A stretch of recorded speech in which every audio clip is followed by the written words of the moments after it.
আসসালামু আলাইকুম। উদ্যোক্তা স্কুল অ্যান্ড ট্রেনিং সেন্টারে সবাইকে স্বাগত জানাচ্ছি। আমি নীলাঞ্জনা চম্পা। সুখবর বলেছিলাম গতকাল, কিন্তু সুখবর বলার জন্য কিছু স্পেশাল মানুষ লাগবে, তাদের খুঁজছি। সবাইকে তো সুখবর দেওয়া যাবে না, কারণ সবাই চাইবে আমরা এই সুখবর শুনি, দেখি, বুঝি। তো যারা খুব দক্ষ, পেজে বলে দিচ্ছি, মানে ইউটিউবে চ্যানেলে আর ফেসবুকে আলাদা আলাদা ভিডিও করে ছাড়তে চাই। দেখা যায় অনেক সময় কেউ কল দিলেও কলটা কেটে যায়। ভিডিও লাইভে থাকলে অনেক সময় কলটা কাটে না, বেশিরভাগই থাকে। তো যার জন্য এটা করা। তো খুব শীঘ্রই নতুন মোবাইল কিনতে হবে। বুঝতে পারছি যে আলাদা স্টোরেজ ফুল হয়ে যায়, তারপর আবার ওই ভিডিও করতে গেলে দেখা যায় কেউ কল দিয়ে পড়ে, তো সব আলাদা আলাদা করতে হবে। তো যত দিন যাচ্ছে তত খরচ বাড়ছে। আয় বাড়ার সাথে সাথে খরচটাও বাড়ে। আগে বুঝতাম না, আগে মানুষ ভাবতাম যে এত টাকা আয় করে কীভাবে কী। এখন দেখি না, যত আয় তত ব্যয়, সুতরাং ওই সমান সমানই থাকে। ঠিক আছে, 10,000 টাকা আয় করছি তখন যেমন ছিলাম, এখন বেশি আয় করছি, এখন হচ্ছে সেই একই রকম আছি। কিন্তু যা আয় করি সব ব্যয় যায়, থাকে না। নিজের বাড়ি নিজের জায়গা না হলে না কোনো কিছুই থাকে না। ঠিক আছে, তো যা হোক, মাসে 60-70 হাজার টাকা ভাড়া দিলে সেই মানুষটা ভালো কিছু করতে পারে না। তো আপনাদের সবাইকেই বলি এই অভিজ্ঞতাটা, যে নিজের কিছু হোক, তারপরে অন্তত নিজের দোকানটাও যদি নেবেন, ট্রেনিং সেন্টারটা নেবেন, সেটা যেন নিজের হয়, তারপর সেখানে শুরু করেন। না হলে ভাড়া দিয়ে সম্ভব না, ওঠা অনেক কষ্ট। তো যাই হোক, আমরা 10 জন চাচ্ছি পেজ মালিক, যাদের পেজ আছে, শুধু অনলি পেজ আছে, অফিস দেখানো দরকার নাই, শুধু ভালো পেজ আছে, আর কর্মী আছে 5 জনের বেশি। আপনার 5 জনের বেশি 100 থাকুক, সমস্যা নাই। তো তাদেরকে চাচ্ছি, একটা ভালো কমিটি করছি আমরা এখানে। আমরা সুতা আনছি, হোলসেল দামে সুতা আনছি, সুতা কুশি কাটা সব হোলসেল দামে পাবেন, কাপড় সব কিছু। আর এখানে লাভ কী হবে আমার? আমি যে দামে আনবো সে দামে আপনাদের দেবো। তখন আপনাদের প্রশ্ন আসে না, আপু তোমার লাভ কী? লাভ আছে কি, যে আমি একসাথে জিনিসগুলো অনেক আনতে পারছি, হোলসেল দামে আমিও নিতে পারছি। ভাবেন, আমি 5 কেজি সুতা আনতে যাব, আমাকে রাখবে 500 টাকা করে। যখন আমি 100 কেজি আনবো তখন রাখবে 400 টাকা করে। তার মানে আপনারটা আপনি নিচ্ছেন, অমুকেরটা অমুক নিচ্ছে, যারটা সেই নিচ্ছে, আর আমি এই ফাঁকে 100 টাকা কমে পাচ্ছি সুতাটা। এটাই আমার লাভ। যদি ভাবেন, মনে করেন এটা আপনাদের জন্য কল্যাণকর, আসবেন। আমরা একটা মিটিং ডাকবো, একটা তারিখ দেবো, সবাই মিলে কথা বলবেন যে আপু আমাদের পেজ আছে, তারা কর্মীও আছে, তারা কাজ করবেন। কারণ সুতা নিয়ে তো বসায় রাখবেন না, কাজ করবেন। আর হতে পারে আমরা ভালো ভালো ডিজাইন অর্ডার দেবো, সেটা করবেন। গার্মেন্টস থেকে ভালো ভালো অর্ডার আনবো, সেটাও দেবো। তার মানে আপনার কিন্তু লস কোনো দিকে হচ্ছে না। কেউ বিজনেসের জন্য যখন সাধবে যে আপু এটা অ্যাটেন্ড করো, তখন আপনি দেখবেন আপনার স্বার্থ কী কী আছে, আপনার লাভ কী কী আছে। যখন লাভগুলি একসাথে জড়ো করবেন, তারপরে চিন্তা করবেন যে আচ্ছা, ওটা প্রতিষ্ঠান কি বিশ্বস্ত নাকি নাকি শুধু আমাদের ভুলভাল দেখায় টাকা নিচ্ছে। গত কয়েকদিনে কয়েকটা নিউজ দেখেছি, অনেকগুলো প্রতিষ্ঠান আছে, তারা বিজনেসের আইডিয়া বিক্রি করে লাখ টাকা দিয়ে, 14-15 লাখ টাকা দিয়ে আইডিয়া বিক্রি করছে। তো অনেকে বলে যে ওনারা ওই মানে কম খরচ, যেটা মনে করেন 30,000-25,000 টাকায় যে আইডিয়াটা দিত, ওখানে গিয়ে এক্সট্রা কিছু লাগায় ওটা দিচ্ছে। মানে ব্যবসা, এটা একটা ব্যবসা, আইডিয়া ব্যবসা। তো আইডিয়া বিক্রি করে খাচ্ছে, তাদের নিজেদেরই অস্তিত্ব নাই, অথচ তারা আইডিয়া বিক্রি করে খায়। তো এরকম ফাউল আইডিয়াবাজদের কথা শোনা দরকার নাই। যারা, কাদের কথা শুনবেন? যারা যে কাজে সফল হয়েছে। এখন ভাবেন, আমি ভালো রিক্সা বানাতে পারি, আমি অনেকের কাছে রিক্সা বানিয়ে বিক্রি করছি, আমার বড় কারখানা আছে। এখন আমি যদি আপনারা সাদি যে আপা আসেন রিক্সা বানানো শেখেন, কিন্তু আপনি আমার কাছে আসবেন।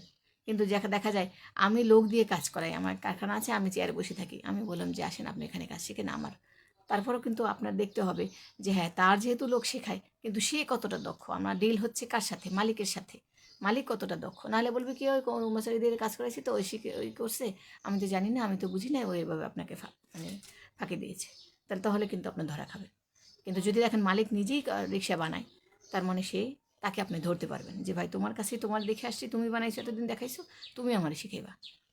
তো সেই জন্য আমি বলছি, আমার কাছে কেন আসবেন? আমি যেহেতু কাজটা নিজে হাতে ধরে করি, হাতে ধরে নিজে সুতাটা কিনি, আমি লোক দিয়ে কাজ করাই না। অনেক দোকানে আসে, মালিক কাপড়ের কও বোঝে না, সে চেয়ার নিয়ে বসে বসে হিসেব লেখে, কর্মচারীকে দিয়ে কাপড় কেনায়, কর্মচারী দিয়ে বিক্রি করে, সব কিছু মানুষের উপর নির্ভরশীল। তাকে যদি জিজ্ঞেস করি স্যার এই কাপড়টার নাম কি, বলে আমি জানি না, ওই অরিজিগান। স্যার এই কাপড়টা এরকম হয়েছে কারণ কি, বলে অরিজিগান ওই কিনে আনছে। মানে সে কিছুই জানে না, তার মানে সেই বিজনেসম্যান কীভাবে হইল? তো যে কাজটা করে, নিজে হাতে ধরে করে। এখন মনে করেন আমি নিজে কাপড় বানিয়ে আপনার জন্য নিয়ে আসছি, তখন কাপড়ে ভুল হলে আমাকে ধরবেন যে আপা তুমি নিজেই তো বানাইতে পারো, নিজেই নিয়ে আসছো, তাহলে এটা ভুল হয়েছে কেন? তখন আমি কৈফিয়ত দিতে বাধ্য। ঠিক আছে, যে কৈফিয়ত যেখানে নাই সেখানে কিন্তু বিজনেস ভালো হয় না। তো আপনারা যার সাথে ডিল করছি সে সুতা চায়না থেকে আনে, ইম্পোর্ট করে। তো একটু আগে আরেকজন কল দিয়েছে যে সুতা কাটা অনেক কিছু আসেন নিয়ে যান। তো আমি আনবো, আনতে গেলে কি হবে, কম হলে আমার 5 লাখ টাকা লাগবে। এখন আমার হাতে এতগুলো টাকা নাই একসাথে। তো সবাই মিলে যদি দেই, সবাই মিলে যদি 10 জন মিলে যদি নেই, আপনারা বিভিন্ন অনলাইন থেকে কেনেন, বিভিন্ন দোকান থেকে কেনেন, এখানে সেখান থেকে কিনেন, একসময় জিতেন একসময় ঠকেন। তো ওই সবগুলি মিলিয়ে একসাথে যদি এসে নিয়ে যান, ধরে দেখে আপনার একটা বিশ্বস্ততা হলো, আপনাকেও আমি চিনতে পারলাম। নেক্সট আপনি যখন মাল নেবেন তখন আপনি ডিল করতে পারলেন যে আপা আমার এই জিনিস দরকার, আমার এই কোয়ালিটি দরকার, আমি এটা বানাবো, পারলে তুমি কিছু বিক্রি করে দাও, পারলে আমাকে অর্ডার আইনে দাও, আমার কিন্তু লোক আছে, আমার কাজ চলতে হবে, চালাতে হবে। তার মানে আপনি সব দিক থেকে হেল্প পেলেন। ঠিক আছে। আপু নকশি কাজ করার কর্মী আছে, হ্যাঁ নকশি কাজ কর্মী আছে, সমস্যা নেই। আপনার তাহলে সুতা লাগবে, কাপড় লাগবে। ঠিক আছে, আপনার সুতা কাপড় দরকার। আর আপনার কর্মী কেমন আছে, আপনি আসবেন, আমরা একটা তারিখ দেবো ঈদের পরে। যদি ঈদের আগে আসতে পারেন সমস্যা নেই, ঈদের পরেই তারিখ দিয়ে একটা, যে আপনারা সবাই এসে অ্যাটেন্ড হবেন, একসাথে বসে সবার সাথে কথা হবে। কারণ কি, আর এখন আপনারা পারেন, যারা পারেন সদস্য হবেন। আমাদের 1 বছরের সদস্য ফি হলো 2,000 টাকা। 1 বছরে যাবতীয় আপনার হেল্প, সুতা কেনা থেকে শুরু করে, তারপর কাপড় কেনা, কাপড় চেনা, প্রতিষ্ঠান কিভাবে চালাবেন, কার সাথে, যারা দোকান দিয়েছেন বা কারখানা দিয়েছেন তাদের জন্য আছে, যে কাদের সাথে ডিল করবেন, কোন কোন কাজ বেশি ভালো চলে, মানে সব আইডিয়াগুলি যেটা আমি আমার প্রতিষ্ঠানে চালাচ্ছি ওটা আপনাদেরকে শেয়ার করছি। তার মানে আপনাদের কি হচ্ছে, একদিকে শিখতে পারছেন, একদিকে আপনারা জিনিসটা নিতে পারছেন, একদিকে বিক্রি করতে পারছেন, একদিকে অর্ডার পাচ্ছেন। ঠিক আছে, অর্ডার নিচ্ছেন, দিচ্ছেন, সবই পাচ্ছেন। মানে আপনার সুন্দর একটা প্ল্যাটফর্ম, যেখানে আপনার কোনো পুরুষ মানুষ নাই, কোনো ঝামেলা নাই, কেউ চরিত্রের দোষ দিবে না, কেউ নানা রকম বাটপাড়ির দোষ দিবে না, কোনো কিছু না। এখানে এসে বিশ্বস্ততা পাবেন। হ্যাঁ, আমার একটা দোষ কি জানেন, আমি অন্যায় সহ্য করতে পারি না, উল্টাপাল্টা দেখলাম সাথে সাথে গালি দিই, এটা আমার একটা অভ্যাস। কিন্তু আমি কাউকে ঠকাই না, কাউকে ঠকানো দেখলেও আমি সাথে সাথে মাইর, একদম সোজা মাইর। উল্টাপাল্টা কিছু করবা না, যা করবা লিগেল করবা, যার সাথে কথা বলবে কাজ করবো, কিন্তু উল্টাপাল্টা নিয়ে কোনো কথা নেই। যেটা হবে হবেই। হ্যাঁ বলেছি হ্যাঁ, না বলেছি না, না পারলে ভাই সরি আমি পারি নাই। কিন্তু আমি তো বলি না, মিথ্যা কথা ঠাস ঠাস ঠাস করে লাগাই দেবো একদম, মিথ্যা সহ্য করতে পারি না। ঠিক আছে, ঐশী খন্দকার নাকি? আপু কী রকম কাজ করতে হবে, কি ওই যে এতক্ষণ বললাম আপনার।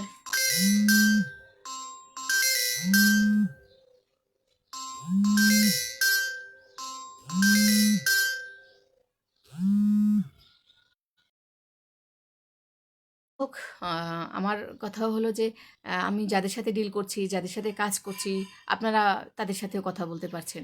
দেখা যায় আমার থেকে একটু কম দামে আপনারা ওখান থেকে নিতে পারছেন। করোনার সময় 2-3 জন আপা ছিল, আমরা সদস্য সংখ্যা কম ছিলাম। তো একদিন একটা মাল আসছে চায়না থেকে, যে সুতা প্রায় কত 70-80 কেজির মতো হবে সুতা। তো ধরেন 400 টাকা করে সুতাটার কেজি। হ্যাঁ, একদম নিম্নমানের মনে করেন। তো 400 টাকা কেজি হইলে কতগুলো টাকা আসে একসাথে? অনেক সময় দেখা যায় মহিলাদের হাতে 500 টাকাও থাকে না, সেটাও জামার কাছে চাই আনতে হয়, হয় না? তো ওনার ওই সময় অনেক সুতা লাগবে। তো বলতেছে আপু আমার অনেকগুলো সুতা লাগবে, প্রায় 10-12 কেজি সুতা লাগবে, তুমি আমার দাও। এখন 10-12 কেজি সুতা আপনি যারা ইম্পোর্ট বিজনেস করে তাদের কাছে গিয়ে বলেন যে আপু আমার দাও, ভাই আমার 10-12 কেজি সুতা লাগবে, দেন ওরা হাসাহাসি শুরু করবে। 10-12 কেজি সুতা নিতে আসছো, এখানে বস্তা ভরা যদি 100 কেজি থাকে 100 কেজি নিতে হবে, খুলে ওরা দেখাই দিবে না, বেছে বেছে আপনাকে ভালোটা দেবে না, একসাথে সব আনতে হবে। তো এখন ওরা তো হাসবে। অনেকে আছে 200 গ্রাম 300 গ্রাম সুতা কিনে, 100 গ্রাম কিনে, তো ওটা তো কোনো দিন ওরা দেবে না। তো ওই জন্য আমি বললাম যে আপু আমি আনি, আপনি আমার সাথে অ্যাড হন, আর টাকা দেন, যা পারেন দেন, আমি পরে আপনাকে, আপনি পরে লাগলে বাকিটা আমাকে দিয়ে দেন, এখন নেন। পরে শেষে উনি একসাথে 20 কেজি সুতা নিছে। হ্যাঁ, 5 কেজির দাম দিয়ে 20 কেজি সুতা নিছে। তো ওই টাকাটাও সংগ্রহ করতে তার কষ্ট হয়েছে। তো বলছে যে আপু আমি জিনিস বিক্রি করে দেবো, তো ভালোই বিক্রি করেছে। করোনার সময় কিন্তু আমরা ঘরে বসা সবাই, কিন্তু সুতাও বিক্রি হয়েছে ভালো, কারণ পার্সেল গেছে বেশি। আর সে নিয়েছেও, অনেকেই সুতো ভালো নিয়েছে। আমি এটা শুক্রিয়া আদায় করি আল্লাহর কাছে, যে না আমরা ওই সময়টায় একদম, যদি করোনার সময় সুতাটার বিজনেসটা না থাকতো না, অনেক কষ্ট হতো সবার, অনেক। তো মোটামুটি ভালো দিকে ছিলাম ওই সুতাটার জন্য, অনেক সুতা পেয়েছিলাম। যেই সুতাটা তখন পেয়েছি 400-500, ওই সুতাটা এখন 800-900 টাকা। তো দেখেন কতটা ডিফারেন্স হয়ে গেছে এই কয় বছরে। ঠিক আছে, তো একটা কমিটি থাকলে কি হয়, যারা বিজনেস করে দেখবেন, ওরা সদস্য হয়ে সবাই মিলে একটা কমিটি করে কাজ করে, যে কেউ কারো বিপদে আসতে পারে, কেউ কারো টাকা ধার লাগলো, কেউ কারো সুতোটা টাকাটা দিতে পারছে না এই সপ্তাহে, আপা আমি আগামী সপ্তাহে দেবো, তোমায় আমার সুতোটা ম্যানেজ করে আমার ভাগেটা আমাকে রেখে দাও।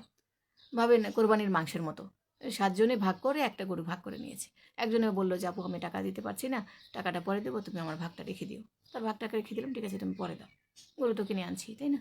তো সেরকম আমরা কিনে আনলাম, দেখা যায় আপনি সদস্য হলেন, একবার টাকা দিতে পারলেন, একবার কম দিলেন বেশি দিলেন, দেখা যায় আপনার জিনিসটা নিয়ে উপকার হলো, ওই ব্যক্তি করে আবার টাকাটা দিলেন। এটা কিন্তু ইচ্ছে করলে আপনি কোনো দোকানে গেলে তারা দেবে না, তো দোকানদার বলবে নগদ দেন, হয়তো বাকি 2-1 জনে মুখ চেনা দেবে, কিন্তু অত বেশি দেবে না। কিন্তু এই সুযোগটা আপনারা পাচ্ছেন, সদস্য হলে এই লাভটা হচ্ছে আপনাদের। ঠিক আছে, এখানে 1 বছরে খরচ হচ্ছে 2,000 টাকা, কিন্তু এটা খরচ এটারও একটা কারণ আছে। আপনার একজন লোক বসাতে হবে। এখন আমরা একটু বড় প্রতিষ্ঠান করছি, আগে তো আমার নিজের আন্ডারে রাখতাম, এখন আমি নিজের আন্ডারে রাখবো না। একজন বসাবো, তাকে সে পাহারা দেবে, সে সুতা ভাগ ভাগ করে দেবে, সে কুরিয়ারে পার্সেল করতে আসবে যাবে, তার একটা খরচ আছে। তারপর সে দেখাশোনা করবে, মাপবে, পেঁচাবে, কত রকম দায়িত্ব না তার। তাকে তো কম হলেও 10,000 টাকা বেতন দিতে হবে। একজন মানুষের 10,000 টাকা বেতন এখন ঢাকা শহর চাকরি করতে চায় না, তো তার একটা বেতন আছে না? তো আমরা সবাই মিলে তাকে বেতন দিয়ে বসাই দিলাম, ভাই তুমি সবাইকে ডিস্ট্রিবিউট করো, কে কোন সুতা পছন্দ করে, কে কোনটা চেয়েছে, কে কত গ্রাম কোনটা চেয়েছে। এখানে 100 গ্রাম থেকে শুরু করে 1,000 গ্রাম যা মন চায়, মানে 1 কেজি বা 2 কেজি যে যার মন চায় নিতে পারবেন, কিন্তু দাম কিন্তু এই হোলসেল দামেই পাচ্ছেন। যার জন্য আমরা কী করছি, সব জিনিস একসাথে কিনে যখন সস্তা সস্তা পাই, কেউ আমাদেরকে কল দেয়, আপু আমার 500 কেজি সুতা আছে, তুমি 200 টাকা কম দাও বাজার মূল্য চেয়ে, তুমি এসে তো সুতাটা নিয়ে যে আমার টাকাটা জরুরি দরকার, আমি সুতা আনতে যাবো। তো অনেক আছে না ঠেকা পড়ে, মনে করেন আমার একটা জিনিসে এই জিনিসটা মনে করেন বিক্রি করবো 200 টাকা, তো এখন কেউ এসে বললো আপু আমার 100 পিস দাও, আমি তোমার 20 টাকা কমাই দেবো, আমি কিন্তু দিয়ে দেবো যে নেন সমস্যা নেই। ঠিক আছে, আবার কেউ এসে বললো আপু আমার টাকা, আমি এটা 150 করে বিক্রি করে দেবো, তুমি আমাকে জিনিসগুলো কিনে নাও, আমার টাকা দরকার। না আচ্ছা ঠিক আছে নাও। এরকম ব্যবসা করতে হলে এই জিনিসগুলি যাদের থাকে তারা কিন্তু লাভবান হয়। এছাড়া কিন্তু একদম 200 টাকায় নিয়ে 200 টাকা বিক্রি করবেন, পাবেন না। 200 টাকায় কিনে 250 টাকা বিক্রি করবেন, পাবেন না, কারণ বাজার মূল্য যদি 200 থাকে, আপনি যদি 250 চান দেবে না। তো ব্যবসাগুলো শিখতে হয়, এগুলো অনেক কষ্ট করে আমরা অর্জন করেছি, এগুলো কিন্তু একদিনেই আমরা কোনো বই পড়ে শিখি নাই, আমরা কোনো ভিডিও দেখে শিখি নাই, বলে না ধাক্কা খেতে খেতে তারপর পাক্কা হয়েছি। ঠিক আছে, কাজ করতে গিয়ে গিয়ে অনেক কিছু শিখেছি। তো এই সব শেখাগুলি অর্জনগুলি এত বছরে 20-25 বছর ধরে কাজ করছি, যেগুলি আপনাদেরকে দিচ্ছি যে হ্যাঁ আপনারা ফ্রি শিখেন। মরে গেলে তো সাথেই যাবে না, জিনিস কিছুই সাথে যাবে না, আমার জ্ঞানটাও আমার গেলেও আপনারা দেখবেন না যে আমি কতটুকু জ্ঞান নিয়ে যাচ্ছি। জীবনের অর্জন আপনাদেরকে ফ্রি দিচ্ছি, ফ্রি না এটা? তো অনেকে ওই যে বললাম না, আইডিয়া বাজরা বিক্রি করে 30,000 35,000 টাকা গোড়া ডিমটা বিক্রি করে, কিন্তু আপনারা আমি যে আইডিয়া দিচ্ছি, আমি যেটা বুঝাই দিচ্ছি, এটা মানেন, দেখবেন সবাই লাভবান হবেন। একসময় হিংসে করতাম যে না দূর এত কষ্ট করে অর্জন করেছি, কেন মানুষকে জানাই দিব, 2,000 1,000 টাকা সব নিজের জ্ঞানটা বিক্রি করে দেবো। কিন্তু এখন ভাবি না, আমরা মরে গেলে তো সব শেষ, কিছুই থাকে না। আমি মাথায় কতটুকু জ্ঞান নিয়ে যাচ্ছি, কেউ কি পাল্লা দিয়ে ওজন দিয়ে মাপতে পারে যে সে বেঁচে ছিল, এতটুকু জ্ঞান ছিল, যাওয়ার সময় তার মাথার মধ্যে এতটুকু আছে? হয়, আমরা হাতে কিছু নিতে পারি না, মরার সময় আমরা হাতে কিছু নিতে পারি না, কিন্তু আমাদের মাথায় মস্তিষ্কে যে জ্ঞানটা থাকে সেটা তো ইচ্ছে করলে মানুষকে বিলি করে দিয়ে যেতে পারি। সেটা সাথে নিয়ে গেলে তো আপনি দেখবেনও না, নিয়ে গেলেও দেখবেন না, দিয়ে গেলে দেখবেন না, দিয়ে গেলে দেখবেন। কিন্তু সবাই যখন শুনবে বলবে যে হ্যাঁ সে আমাদেরকে এটা শিখাইছে, অমুক আমাকে এটা শিখাইছে, এটা শিখাইছে, ওইটাই তো জ্ঞান দেওয়া। ঠিক আছে, তো সুতরাং আমরা যতটুকু জানি সবাইকে যদি বলে দেই, সমস্যা নাই তো। তো অনেকে আছে যে অমুক আমাকে এটা দেবে, ফ্রি দেবে, ফ্রি কেউ কিছু দেয় না, কিছুটা ইনভেস্ট করতে হয়, কারণ ওই বান্দায় সময় দিচ্ছে। এই যে আমি আপনাদেরকে সময় দিচ্ছি, বসে বসে গল্প করছি, বলছি গল্পের মাধ্যমে, কোনো একটা উদাহরণ দিয়ে বলছি, আমার তো কষ্ট হচ্ছে না, আমার একটা সময় যায় না, এই সময়টা তো আমি যদি একটা কুশি নেকো বানাই, তা তো আমার 100 টাকা চলে আসবে। কেন আমি আপনাদেরকে বলি যে আপনারা যেন আমার সেবাটা পান। যুগে যুগে ভালো ভালো মনীষীরা তারা নিজের জ্ঞানটা মানুষকে দিয়েছে, কেন? যে তারা ইতিহাসে নাম লেখার জন্য। অবশ্যই তাদের নাম আমাদের ইতিহাসে আছে, আমরা পড়তে গেলে বলি অমুক গুণীজন এটা বলেছে, অমুক গুণীজন এটা বলেছে, মানুষের কথাগুলি কিন্তু আমরা তুলনা করে বলি। সুতরাং আমাদের কাজ কথা এগুলি তো মরার পরে বেঁচে থাকে, আমরা ওই কাজ কথার মাধ্যমেই বেঁচে থাকি। যে মরার পরে আমাদের মনে করবে যে না সে ছিল আমাদেরকে এটা শেখালো, সে ছিল আমাদের এটা বলেছিল, আমরা তার অনুযায়ী কাজটা করেছি। এটাই হলো জ্ঞান, এটাই হলো পাওয়া। ঠিক আছে, মানুষ বলে না মরে গেলে গিয়েও বেঁচে থাকে এই জ্ঞানের মাধ্যমে। তো আমি যে সারা জীবন অর্জন করেছি, যদি আপনারা মনে করেন আমি এতটুকু যোগ্যতা রাখি আপনাদেরকে জ্ঞান দেওয়ার জন্য বা বলার জন্য, বা আমার আইডিয়া শুনে আপনারা ভালো বিজনেস করতে পারবেন, তাহলে আমার কাছে আসবেন। আমি কারো পাও ধরবো না, সারাদিন ফোন করে ডিস্টার্বও করবো না, সারাদিন বলবো না আপা আসেন আসেন, অমুক তমুক লোভও দেখাবো না। যা বলবো লাইভেও যা বলবো বাস্তবেও তাই বলবো। এখান থেকে আমাকে কেউ ভালো বাসলেন আর না বাসলেন, কিন্তু আমি 2 নম্বর হতে পারবো না। সামনে বলবো এক, পিছিয়ে বলবো আর এক। সেদিন অনলাইনে কাপড় অর্ডার করেছি 2 জনের কাছে, একজন 20 টাকা করে গজ, একজন 25 টাকা করে গজ। ওরা ভিডিও দিয়ে ভাইরাল হয়ে গেছে, আমি এখন স্ক্রিনশট দিয়ে দেখাতে পারবো যে 10 টাকা করে দেয়, 20 টাকা করে দেয়, অমুক দেয় তমুক দেয়, ফোন দিয়েছি আপু 10 টাকাগুলি ভালো না, 20 টাকা করে নেন, আচ্ছা ঠিক আছে। আরেকজনের বলে 25 টাকাগুলি নেন, এটি খুব ভালো, 1 গজের বেশি। আজকে মনে হয় 15 দিন হয়ে গেছে, এখন পর্যন্ত ওরা কোনো সাড়া দেয় না। আমি ঠিকানা পর্যন্ত দিয়েছি যে কাপড় পাঠিয়ে দেন, সমস্যা নেই, লাগলে অ্যাডভান্সও নেয় নেই, সেটা পাঠিয়ে দিন কই। তার মানে অনলাইনে অনেকে চাপাবাজি করে, কাজের সময় দেখেন ডাব্বা। তো আমি সেই ডাব্বাটা না হতে চাই। আমার তো দরকার নাই, আমি মুখে যা বলবো তাই কাজের সাথে মিল থাকবে, যদি না থাকে সমস্যা নেই। আমি যদি কাউকে বলিও যে তোমাকে এটা দেবো, এই দামে হবে, ওই দামে হবে, কিন্তু ওইটা দিতেও হবে না, যদি লস হয় ওই দামটাই থাকবে, ঠিক আছে। তো সবাই যারা পেজের মালিক তাদের বলছি, কারণ কি আমি সামনে গার্মেন্টসের অনেক ভালো ভালো অর্ডার নিচ্ছি, অনেক গার্মেন্টস আমাদের সাথে আসছে। আগে কর্মী দিতাম না, এখন কর্মী দেবো আমি। আগে শুধু স্যাম্পল পিস করে বিদায় দিতাম, এখন কর্মী দেবো, কারণ অনেক উদ্যোক্তারা তারা কাজ চাচ্ছে আমার কাছে, যে তাদেরকে দেবো। সেই জন্য আগে আপনাদের যোগ্যতা দেখে, আপনাদের পরীক্ষা নিরীক্ষা নিয়ে, আপনাদেরকে সামনে দেখে, কথা শুনে, আপনাদের মন মেজাজ কেমন, আপনারা কেমন কৌশলী, কেমন দক্ষতা রাখেন, সব দেখে তারপরে সিলেক্ট করব, এদের সাথে কাজ করা যায়। শুধু অর্ডার দেবো না, কাপড় সুতা যা কিছু লাগে সব কিছু আনবো আমরা একসাথে, যাতে আমরা সবাই বিলি করে নিতে পারি, কম টাকার মধ্যে সবাই, ঠিক আছে। আরও একটা ভিডিওতে অনেক আগে বলেছিলাম, যেমন এক আপা ওই যে অনলাইনে জামার অর্ডার করেছে, তো একটা জামার বাচ্চার জন্য একটা জামা পাঠাবে, যে পাঠাবে সে বলছে খরচ 150 টাকা, 120 না 150 এরকম হবে, অনেক আগের কথা, প্রায় 3-4 বছর হবে এরকম হবে।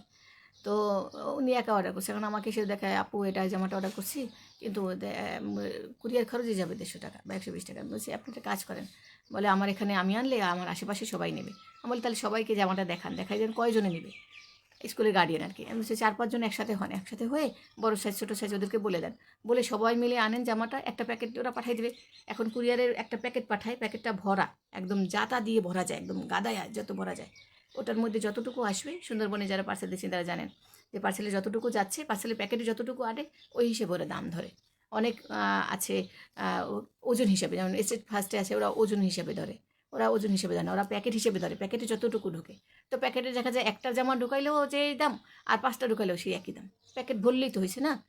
তো বললাম যে আপনি 150 টাকাটা পার্সেল আনেন, সবাই মিলে 4-5টা জামা একসাথে আনেন, দেখবেন পার্সেল ভরবে, আর আপনারা সবাই মিলে খরচটা দেবেন। এখন 5 জনে 5টা জামা আনলো, তার মানে কি 5টা জামায় খরচ কত পড়লো, ভাগে হিসাব করেন, 150 টাকায়। আর একা দিলেও কিন্তু 150 টাকায় দিত, আমি 5 জনে মিলে দিচ্ছি, যেহেতু প্রতিবেশী পাশে থাকে সবাই ভাগ করে নিচ্ছি প্যাকেটটা খুলে, তার মানে লাভকার হয়েছে। তো উনি ওর পর থেকে আমাকে দেখলে রাস্তায় হাসি, ভালো একটা বুদ্ধি দিয়ে নিয়েছি, অনেক আগের কথা। তো এরকম বললাম যে আমরা যখন একটা জিনিস আনবো সবাই মিলে যদি ভাগ করে আনি, দেখা যায় সবার গায়ে লাগে না যে না আমি অল্প অল্প করে সবাই মিলে দিচ্ছি। 5 জনে 20 টাকা করে দিলে 100 টাকা হয়ে যাবে, আর একার গায়ে কিন্তু 100 টাকা অনেক কিছু। সেই জন্য বললাম যে সবাই মিলে কাজ করলে কিন্তু লস হয় না, লাভই হয়। সেই জন্য বলি আপনারা যারা চান সুতা কাটা এটা ওটা যা লাগে, ব্যাগ বানাতে, জামা বানাতে, ওড়না বানাতে, হাতের কাজ যারা করেন, সুতা লাগে, কাপড় লাগে, সব যদি একসাথে আমরা একটা কমিটি করে নিতে পারি, তার মানে কি একসাথে কাপড়টা এনে সবাই ভাগ করে নিলে ঝামেলাটা কম হয়, টাকাটা বাঁচে, আবার দেখা যায় জিনিসটা ভালো পাওয়া যায়। একজন যোগ্য যে তাকে দিয়ে যদি কাপড়টা আনায়, সে এটা বলতে পারে যে না এটা এই কোয়ালিটি রাখে, ঠিক আছে। তো বিশ্বস্ততার একটা জায়গা চাই, সেই বিশ্বাসের জায়গাটাই আমি আপনাদের থাকতে চাই, যেন আমার কাছে আসলে কেউ অবিশ্বাস করে না, দূর তার কাছে গেছো কী জিনিস দিছে ভালো বলে, দেয় একটা বলে একটা দেয় একটা, সেটা যেন না হয়। এটা শুনলে কিন্তু বাঁচবো না, একদম মরে যাবো, কষ্ট পাবো, ঠিক আছে। তো যা হোক, আজকে ভিডিও রাখি এখানে, আর অনেক কাজ অনেক কথা ছিল, সময় নাই, অনেকগুলি অর্ডার আছে, যেহেতু ঈদের সময় অর্ডারগুলি দিতে হবে। তো তাসলিম আপা তাড়াতাড়ি চলে আসেন, আপনারা মিস করছি, আপনার কাস্টমার এসে খারাপ রয়েছে, আপনার কাপড় নিতে পারে না, ঠিক আছে, তাড়াতাড়ি সবাই কল দিতেছি। তাসলিম আপা যেখানে আছেন তাড়াতাড়ি চলে আসেন, অর্ডার যারা করছেন তাড়াতাড়ি চলে আসেন। তো সাবিনা আক্তার সারা, আপু কাজ কি আপনি নিজে শেখান নাকি ট্রেনার দিয়ে করান? ট্রেনার হলে আসেন, ট্রেনার যদি পাই তাহলে শেখাবো, আমার পছন্দ হয় না, আমার ভালো লাগে না, বেটাকে ভালো লাগে না, বেটাকে এনে দিই, কত বড় খারাপ কাজ কি আপনি শেখান? এত বছর ধরে আমার দেখে তারপরে আমার জিজ্ঞাসা আপনারা শেখান, আমার আর কোনো কাউরে দেখছেন কখনো? কুশি কাটার জন্য আমার মেয়েরা শেখায়, আর টেলারিং ওই সব কিছুর জন্য আমি। এখন এত উদ্যোক্তা হয় নাই যে আলাদা ট্রেনার নিয়ে শেখাবো, কারণ আমি সবাইকে আনলিমিটেড সময় দিই, যে যতক্ষণ খুশি ক্লাস করে চলে যায়, কোনো ব্যাচ বানাই না। ব্যাচ বানালে কী হবে, ওই যে 10 জন খারাও 20 জন খারাও, এই ব্যাচের কাজ শেখা ওই ব্যাচের কাজ শেখা, তখন অনেক লাগবে। আর পুরুষ মানুষ তো জীবনে আমার অফিসে ঢুকতেই দেবো না, ঠিক আছে। যার জন্য আমরা কি করি যে আমি নিজেই শেখাই, আর অনলাইনে অফলাইনে দুটোই আছে। আপাতত একটু অনলাইন ক্লাসটা কম দিচ্ছি, অফলাইনটা ভালো আছে। তো ইনশাল্লাহ আজকে থেকে অনলাইনটাও চালু হয়ে যাবে, আমার মেয়ের পরীক্ষা শেষ, তো যার যে সমস্যা আছে সব সমস্যা নিয়ে আসেন, সমাধান হয়ে যাবে। ঠিক আছে, তো আজকে ভিডিও রাখি। সবাই ভালো থাকেন, সুস্থ থাকেন। আল্লাহ হাফিজ।